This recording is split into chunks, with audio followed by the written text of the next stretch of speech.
Long time no see. It's been a minute, but I just wasn't sure what to film. Oh gosh, hopefully there's not a bad glare throughout the video from my glasses.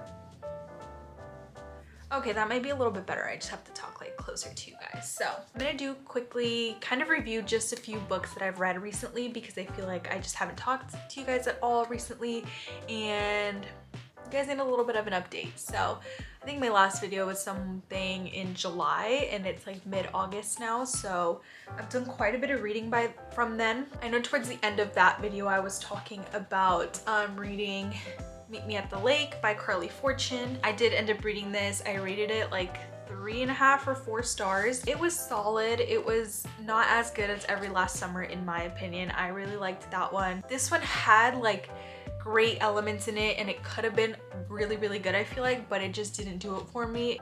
Not a 5-star read, not a 4.5-star read, but it lingers somewhere else in that realm. If you've never read a Carrie Soto book, I would recommend reading Every Summer After first and then diving into this one because I recommend the other one better. If you want to like a simple little romance, this will do the job. But yeah, it wasn't amazing in my opinion, but I enjoyed it. Another book that I've read is The Fine Print. This is book number 1 in the Dreamland Billionaire series by Lauren Asher. Super popular series. I got this a few months ago and I decided to read it because I really wanted to read Terms and Conditions, which is book number 2 that I actually have sitting. That's that book right there on the nightstand. That book is one of the books that is on my must read in 2023. So that's why I wanted to get through this one first so I can start on that one. And I really liked this one. It was, I think, 4 stars for me. And that's pretty good for like a romance. It did have some like spicy elements. It did have like enemies to lovers, of course. And I really liked like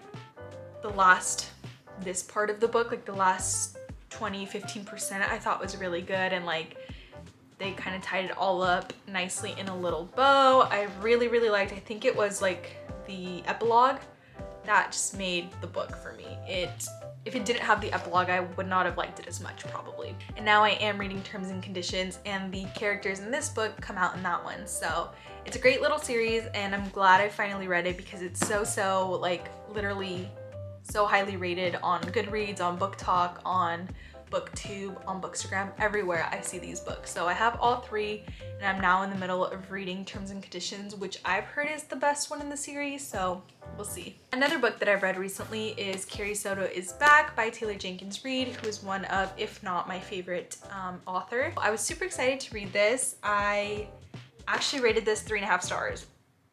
Yeah, I think it's my lowest rated, least favorite Taylor Jenkins Reid book. Not to say that it wasn't good, it's really good. It's a historical fiction kind of book, which I love. I love historical fiction, but I don't know, it just didn't give me what the other Taylor Jenkins Reid books gave me, so I still enjoyed it and I read it pretty quickly, and I don't know what much to say. Like I feel like a lot of people really love Carrie Soto and I kind of have like a lot of feelings towards her, not all good, not all bad. It just kind of lingers in the middle, and the whole book is about her and her journey, her comeback, coming out of retirement to go back to tennis. So I feel like if you don't love her, then it makes it hard to love this book. I gave it, I think, 3.5 stars. I wouldn't recommend, if you've never read a Taylor Jenkins Reid book, I would say go for any other one, like Malibu Rising, which is one of my favorites, Daisy Jones and the Six, of course, super popular, The 7 Husbands of Evelyn Hugo, any of those before reading this one in my opinion. And I'm not gonna lie, I'm still gonna read every single book that this author comes out with because I just love her so much.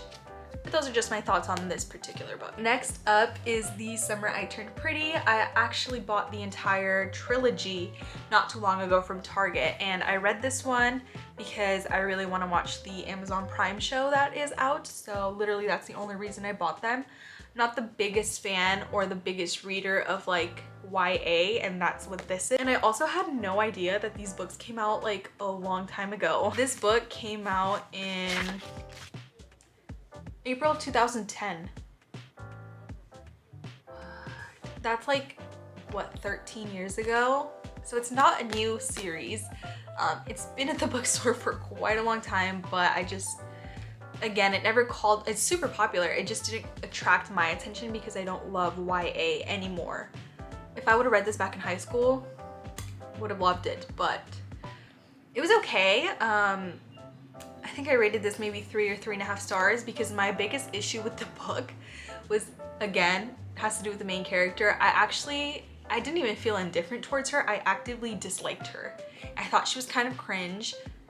I mean, granted, she's what, like a high schooler, so I'm sure all high schoolers, I was a high schooler and I was cringe, I'm sure. So, you know, there's that. But she was like kind of just annoying and mean. I don't know, I didn't love her. So it made this, I don't know, not as like appetizing for me.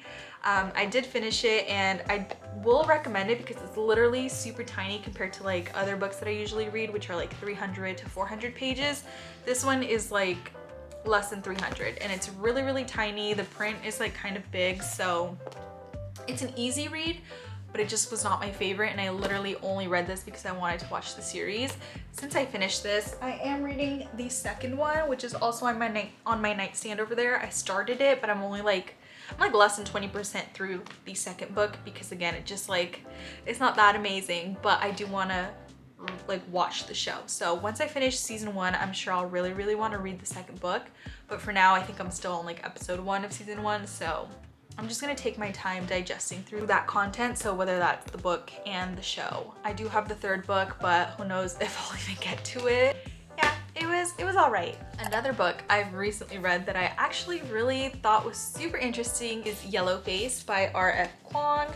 This book was, I believe, July's pick for the Reese's Book Club, and I love anything Reese's Book Club, but I've also seen this all over Bookstagram and BookTube, so I was like, okay, this book seems really good. Bought it and I really, really enjoyed it. It was fascinating, outrageous. It's like almost hard to digest, but it just definitely just keeps your attention. At least it did for me. I was so like, what? Like, it was almost outlandish to the point where I had to keep reading it because I was like, what is gonna happen next?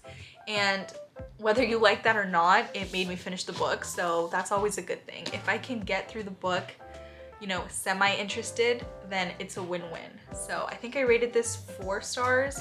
I did really enjoy it. After reading it, I wish, this is a great book club book because it just, you want to talk about it with someone. So this is a great book club pick. If you have a book club or if you're in one, maybe suggest this one because there's so many like conversations you can have post reading this. Glad I read it, so I recommend it. I want to talk about a book that I don't own because I actually rented it from the library and I already took it back. But I read this book and I gave it 5 stars, and it's like a thriller / horror book. And the book is Hidden Pictures. I loved this book. It's kind of chunky, so I was like, okay, I'm probably gonna take a minute to get through it, but I finished it in 2 days because it was so interesting. I loved it. There's also illustrations. It's about a nanny, a live-in nanny. So first of all, it gives very similar vibes to The Housemaid by Frida McFadden. I just love that premise of like a live-in nanny. That's already like great spooky, eerie vibes. And the house that she lives in, the town, of course, is very admirable. Like, the picture in my head is just beautiful, so I love that. She lives in like a little cottage behind the house, and she watches the little 4-year-old boy named Teddy who starts drawing some really eerie, creepy pictures. And that's kind of just the premise, the synopsis. It's so good. I think it's gonna be like my favorite thriller of the year, and I think it's only my second 5-star thriller because I don't usually rate thrillers 5 stars. I don't know why.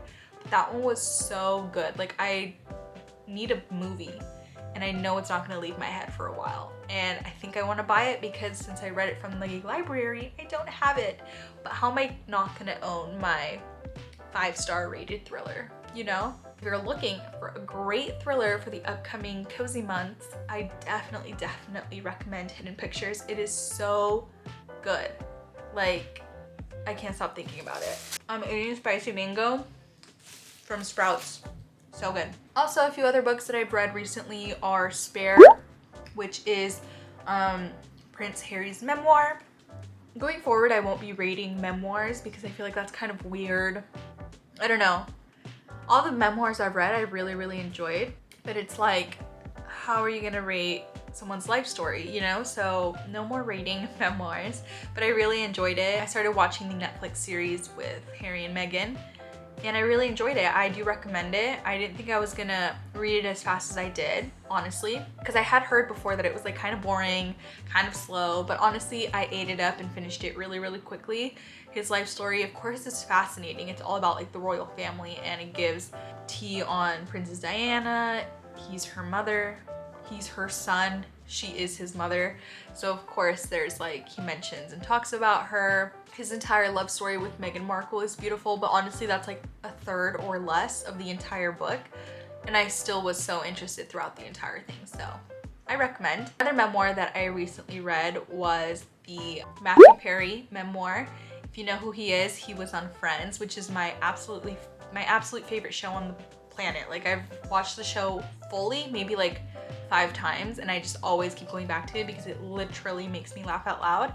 So of course when this book came out, I knew I had to read it, and again I didn't rate it, but I really enjoyed it.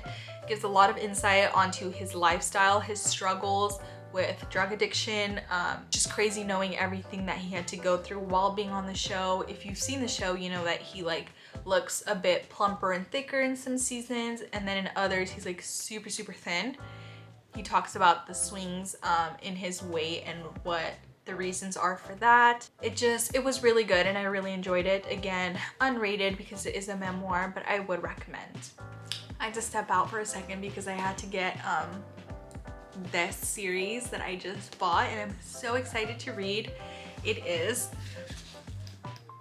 the Magnolia Parks Universe series.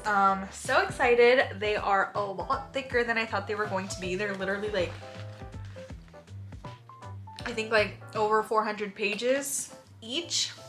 I don't know why I thought they were like just kind of shorter, but they're not. So if you didn't know, now you know. I'm gonna start reading this very, very soon because what I've heard is that it gives like Gossip Girl, the show, vibes, but like London high society. So that like sounds amazing, and I just know if it's anything about that, I'm gonna eat it up. So really excited, and I just wanted to share that I am now the proud owner of the Magnolia Park series. I think that's enough for me.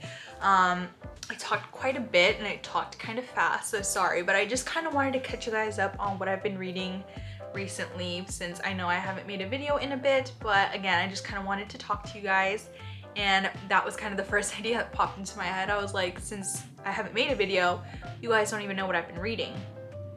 So yeah, thank you for watching, and I'll try to be more consistent. It's just things are crazy. I do have a full-time job, blah blah blah, so it kind of just, I literally was like, oh, I haven't filmed in a minute, and I was home, so I was like, let me just film. So it's kind of, you guys will get a video when that situation happens. So hopefully it happens often, but just, I don't know. So thank you for watching. If you guys have any video recommendations, leave them down below, and that will help. So yeah, thank you. Bye.